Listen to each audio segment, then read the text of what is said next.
حسن معاویہ بھائی نے سوال کیا ہے، السلام علیکم ورحمۃ اللہ وبرکاتہ۔ وعلیکم السلام ورحمۃ اللہ وبرکاتہ۔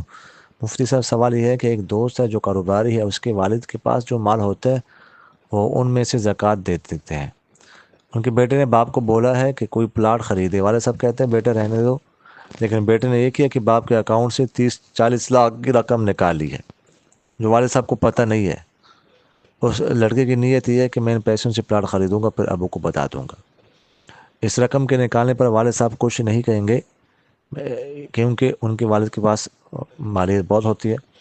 اب سوال یہ ہے کہ ان پیسوں پر سال گزر چکا ہے، اس لڑکے کی نیت پلاٹ خریدنے کی ہے، تو کیا ان پیسوں پر جو بیٹے کے پاس ہیں، جن سے اس کی پلاٹ خریدنے کی نیت ہے، وہ مزید جمع کر رہا ہے، کیا ان پیسوں پر زکوٰۃ آئے گی کہ نہیں؟